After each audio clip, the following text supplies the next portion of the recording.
Chapitre 9. Les 7e fils. Quittant la rue Torve, nous rejoignîmes la rive pour passer le pont et regagnâmes l'auberge. Le soleil était encore un globe orange au-dessus de l'horizon. Pourtant, nous trouvâmes la porte déjà close. L'épouvanteur tambourina contre le battant du bout de son bâton. Il fallut un bon moment avant que l'aubergiste consente à nous ouvrir. Jetant un coup d'œil vers le couchant, il fit remarquer « À 5 minutes près, vous restiez dehors, et l'heure du souper est passée. » « Nous avons déjà mangé, » rétorqua l'épouvanteur. « 2 chambres feront l'affaire, et nous prendrons le petit déjeuner à l'aube. » L'aubergiste referma la porte à clé derrière nous, en marmonnant avant de nous conduire à nos chambres. À l'instant où il allait se retirer, mon maître l'interrogea. « Nous espérons conclure notre affaire avec Dame Fresque demain. Nous aurons une grande quantité de livres à transporter. Savez-vous qui pourrait nous louer une carriole et un cheval ?» Le bonhomme fronça les sourcils. Vous ne trouverez personne de ce côté du fleuve qui accepte de traverser le pont, chacun chez soi. Il quitta la pièce sans nous laisser le temps d'en dire plus, marmonnant toujours entre ses dents. Eh bien, petit, ce sera ton travail de demain. Mais d'abord, tu retourneras avec moi à rue Torve pour m'aider à faire mon choix. Nous entrâmes chacun dans notre chambre, et je sombrai bientôt dans un profond sommeil. Soudain, je ne sais quoi m'éveilla, et le reste de la nuit me parut bien long. Nous dûmes patienter une bonne heure avant que le petit déjeuner soit servi, car l'aubergiste ne se levait pas avant que le soleil ait franchi l'horizon. Néanmoins, l'épouvanteur dissimula sa contrariété. Enfin, chargés de nos seuls bâtons, nous remontâmes la rue Torve pour la 2e fois. « Le service laisse à désirer, » grommelai-je. « Il faut comprendre l'aubergiste, petit, il a peur. Je commence à penser qu'une menace venue de l'obscur pèse sur cette rive du fleuve. Je souhaite retourner à Chipenden le plus tôt possible. Je crois cependant que nous devrons revenir à Todmorden avant longtemps. » Quand Dame Fresque nous conduisit à sa bibliothèque, ses manières avaient quelque chose de plus froid, ou plus hésitant. En regardant autour de moi, je ressentis un léger vertige. Cela ne dura pas, mais l'espace d'une seconde, la pièce me parut changer. La veille, j'aurais juré qu'elle dessinait un cercle parfait. À présent, elle me semblait plutôt ovale. Est-ce le fruit de mon imagination ? Sans doute, étais-je seulement fatiguée. J'avais fort mal dormi. La jeune fille désigna la table. « Vous allez faire votre choix parmi ces ouvrages ?»« Pour la plupart, » répondit l'épouvanteur. « Nous aimerions cependant examiner une dernière fois les rayonnages, au cas où un volume nous aurait échappé. »« Je suis désolée, mais il y a ici un livre qui ne peut quitter cette bibliothèque. » Elle pointait le doigt vers le codex du destin qu'elle avait mis à part. « Je suis tout aussi désolé, » déclara mon maître en fronçant les sourcils, « mais il me faut l'acquérir à n'importe quel prix. Son contenu est extrêmement dangereux. Il ne doit en aucun cas tomber entre de mauvaises mains. Je l'achèterai pour le détruire. Je suis prêt à vous verser une forte somme en paiement échelonné. » Dame Fresque sourit. « En ce qui concerne cet ouvrage, j'ai les mains liées. Dans le testament de mon oncle, un codicille précise les titres des livres qui ne doivent pas quitter cette collection.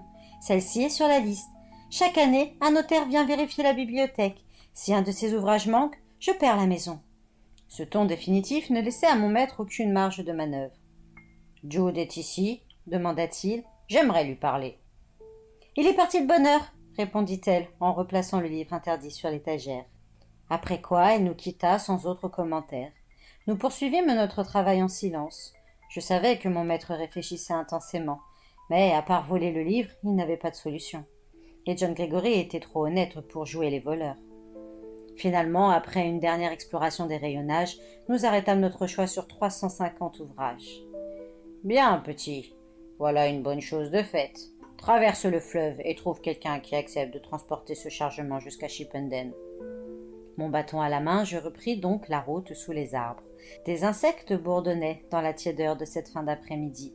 Je fus soulagée de sortir du couvert des branches pour émerger à l'air libre.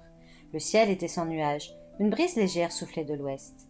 De l'autre côté du pont, je constatais que, contrairement au jour de notre arrivée, la partie de la ville appartenant au comté était presque déserte. Je compris soudain que l'aubergiste avait raison.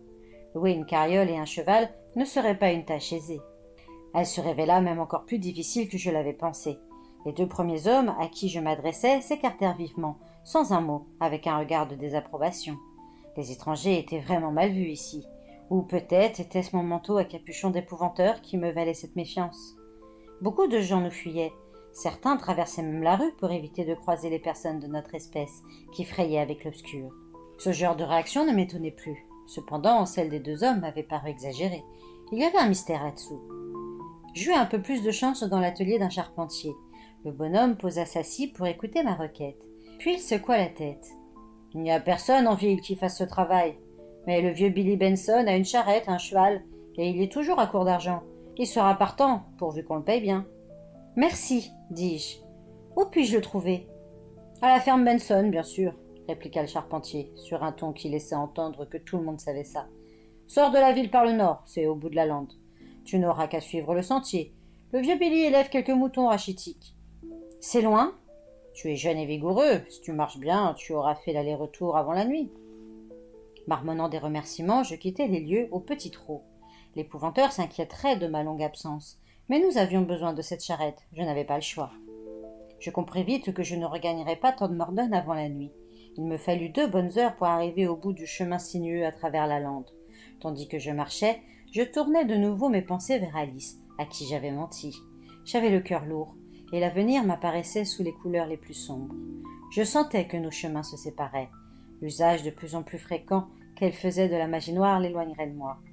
La ferme en question n'était qu'une bicoque délabrée, dont la toiture perdait ses tuiles. Je frappai à la porte. Personne ne vint ouvrir. Mais je fus rassuré de voir 2 chevaux derrière la maison, ainsi qu'une charrette qui, si elle avait connu des jours meilleurs, avait au moins ses 4 roues. M. Benson s'occupait sans doute de ses moutons. Je l'attendis près d'1 heure. J'étais sur le point d'abandonner et de repartir vers Todmorden quand un vieil homme sec apparut, un collet trottant sur ses talons. « Fiche le camp !» me cria-t-il en me menaçant du poing. « Pas d'étranger ici. File ou je lance mon chien à tes trousses. » Je ne bougeai pas d'un pouce. L'animal ne semblait guère féroce. Je tins malgré tout mon bâton prêt, au cas où. « J'ai une offre à vous faire, » dis-je quand l'homme se fut rapproché. « Vous serez bien payé. J'ai un chargement de livres à transporter jusqu'à Chippenden. On m'a dit que vous aviez une charrette. »« J'en ai une, et un peu de monnaie serait la bienvenue. Mais tu as bien dit des livres. J'ai transporté beaucoup de choses autrefois. Du charbon, du fumier, des moutons, et même des gens. Mais des livres, jamais. Dans quel monde on vit, je te le demande. Et ils sont où, tes bouquins ?» demanda-t-il, en regardant autour de lui, comme s'il s'attendait à les voir empilés sur l'herbe. « Dans un manoir en haut de la rue Torve, dis-je. »« Rue Torve ? Mais c'est sur l'autre rive. Tu ne me ferais pas franchir le pont pour tout l'or du monde. Si c'est le pont qui vous inquiète, on peut apporter les livres de ce côté de la rivière. » Le pont est plus solide qu'il n'y paraît, mais pas question que j'emmène mes chevaux là-bas. Ils auraient peur d'être dévorés. « Par les ours ? Peut-être bien, ou par ces autres, auxquels il vaut mieux ne pas penser, par les étrangers. » Il n'y avait pas de discussion possible avec un homme qui tenait de tels raisonnements. Je suggérai donc un compromis.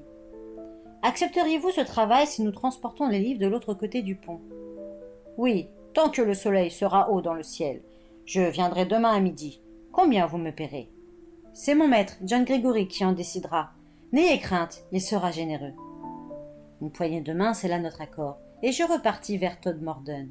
Il nous faudrait faire plusieurs voyages pour apporter les livres de ce côté du fleuve, mais c'était le meilleur marché que je pouvais espérer.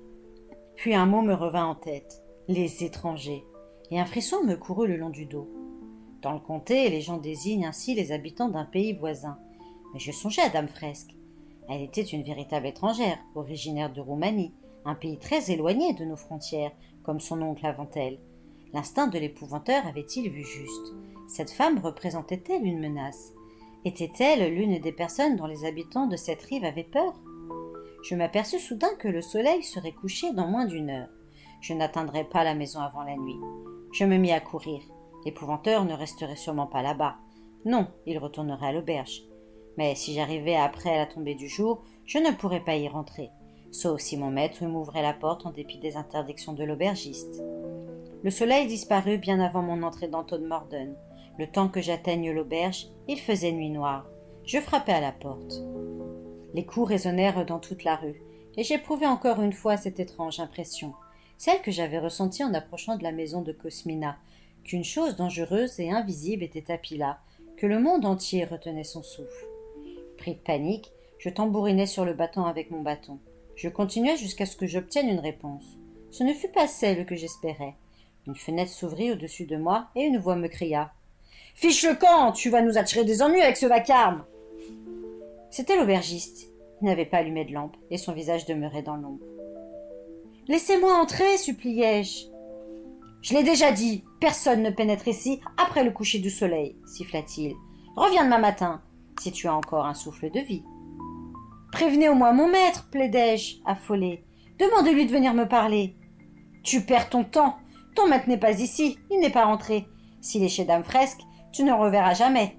Le mieux que tu puisses faire, mon garçon, c'est d'attendre l'aube de ce côté du fleuve. À ces mots, mon cœur sombra dans ma poitrine. Cela confirmait mes pires craintes. L'épouvanteur était en danger. L'aubergiste referma bruyamment sa fenêtre. Seul dans l'obscurité, j'eus une forte envie de suivre ses conseils et de rester sur cette rive. Mais comment aurais-je pu abandonner mon maître? J'arriverais peut-être trop tard. Néanmoins, je devais tenter de le sauver, à n'importe quel prix. Quelle sorte de menace Dame Fresque incarnait-elle? Le vieux Benson avait parlé d'étrangers qui pourraient dévorer ses chevaux. Je l'avais pris alors pour un fou. À présent, je reconsidérais ce que le sens de ce mot impliquait. Mangeait-il aussi les humains? Était-il cannibale? Je franchis le pont et me dirigeai vers la rue Torve. Là, je m'arrêtai et tendis l'oreille. Je n'entendis que les soupirs du vent dans les arbres. Puis, au loin, une chouette ulula 3 fois. Un croissant de lune était suspendu au-dessus de l'horizon, mais sa lumière ne perçait pas l'épais feuillage qui recouvrait la rue. Elle formait un noir tunnel où n'importe quoi pouvait guetter. Empoignant fermement mon bâton, je gravis la pente menant à la maison. L'épouvanteur avait peut-être simplement accepté l'invitation de Dame Fresque de passer la nuit chez elle. Auquel cas, était-il un hôte ou une proie? Mais je m'inquiétais sans doute pour rien, emporté par mon imagination. Jude résidait lui aussi dans ce manoir. Ils étaient donc 2 épouvanteurs. Si danger il y avait, ils sauraient faire face. Quoi qu'il en soit, je serais bientôt fixé. J'avais parcouru la moitié de la rue quand je perçus un mouvement sur ma droite. Une créature courait entre les arbres. Je m'arrêtai, le cœur battant, et levai mon bâton en position de défense. Le bruit cessa. Quand je me remis en marche, il reprit. Un gros animal semblait m'escorter. Était-ce un ours? En tout cas, il ne se rapprochait pas. La maison apparut alors entre les arbres.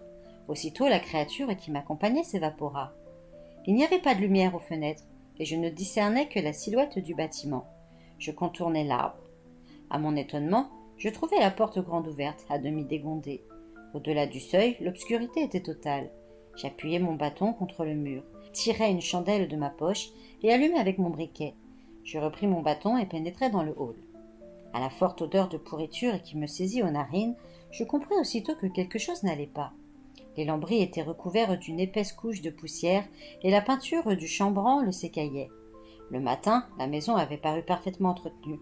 C'était incompréhensible. Je remontai le corridor jusqu'à la porte en arcade. Elle était verrouillée. Ce n'était pas un problème, car j'avais dans ma poche la clé spéciale forgée par Andrew, le serrurier, le frère de mon maître. Je l'introduisis dans la serrure qui cliqueta. Remettant la clé dans ma poche, je poussai la porte et levai ma chandelle pour éclairer l'étage inférieur de la bibliothèque. Ce que je découvris était incroyable, inimaginable. Les étagères étaient vides, couvertes de toiles d'araignée, et la plupart d'entre elles s'étaient effondrées. Mes pieds laissaient leurs empreintes dans une épaisse couche de poussière, comme si personne n'avait pénétré en ces lieux depuis de longues années.